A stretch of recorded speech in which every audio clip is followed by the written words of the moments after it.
Es María Isabel Gutiérrez. Hoy vengo a hablarles sobre el libro Historia del Cálculo de Carl Boyer, donde involucra varios autores de movimientos matemáticos por sus útiles fórmulas, teoremas y demás. Este libro, escrito en portugués, consta de 93 páginas, introducción, 23 capítulos, bibliografía e índice. Su presentación hace referencia a la preocupación de que la historia de la matemática sea valorada como recurso didáctico en las aulas de enseñanza. El texto consta de dos partes. La primera parte, una visión general del desenvolvimiento del cálculo, y la segunda, en episodios históricos del mismo. La introducción.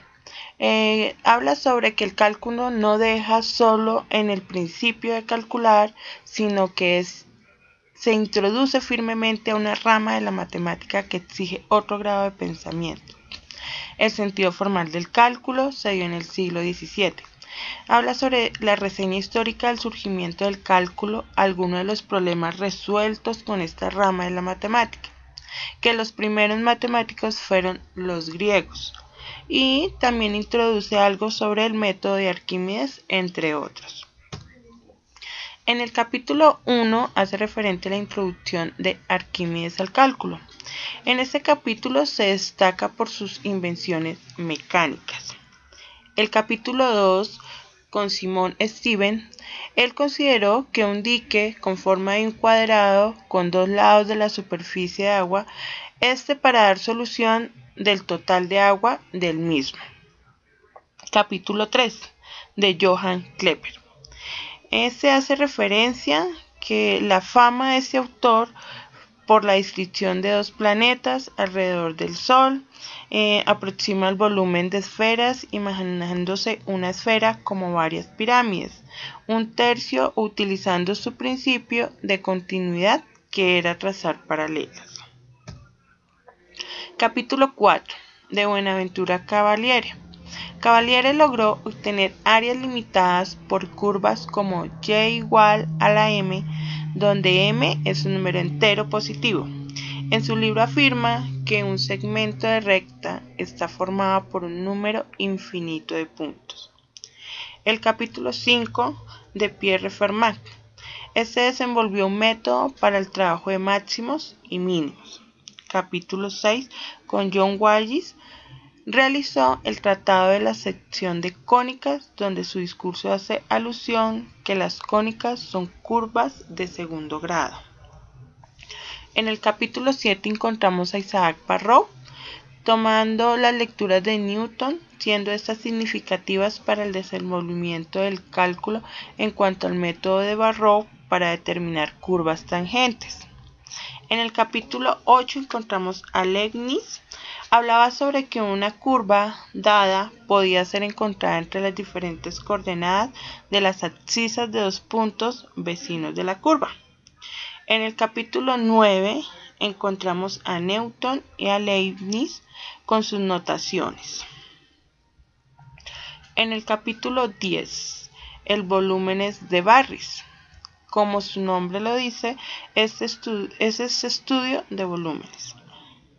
Capítulo 11. Diferencias finitas. Método diferenciales. Stirling aplicaba el cálculo de diferencias finitas y la introducción del número Stirling. Capítulo 12. Encontramos a Arquímedes y su método desajustado, método utilizado para buscar áreas y volúmenes. En el capítulo 13, que habla de las convergencias, trata sobre series y límites. Capítulo 14, en el origen de la regla L-Hospital, y su capítulo se trata sobre su origen y uso. Capítulo 15, cálculo de variaciones, diferentes valores de variables independientes, y se involucra la integral definida. En el capítulo 16 encontramos las ecuaciones diferenciales, y en ella habla sobre la resolución de ecuaciones diferenciales. En el capítulo 17 encontramos a Maclaurin, Taylor y su serie diferencial. En el capítulo 18, de n factorial, una función gamma. Habla sobre la función factorial Aquí una de sus fórmulas, un medio factorial que es igual a la raíz de pi sobre 2. Esta función gamma es de gran importancia para el desenvolvimiento de la teoría de la función gamma. En el capítulo 19 habla sobre las derivadas parciales. Ahí tenemos du sobre dx, que dice que es una derivada ordinaria y que es u en relación de x. En el capítulo 20, integrales múltiples, este habla sobre la transformación por definición o determinante funcional. En el capítulo 21 es el cálculo del Japón. Usaba arcos circular para descubrir un límite de la suma de dos coordenadas inscritas. He aquí una de sus fórmulas. Y en el capítulo 22 encontramos infinitísimos en importados y aquí una de sus series. A sobre 0 igual a sobre 0 más k igual a infinito, donde el 0 es dado como una cantidad, por lo tanto puede ser divisor. En el capítulo 23 encontramos la integral definida para las integrales que son usadas para medir áreas planas delimitadas.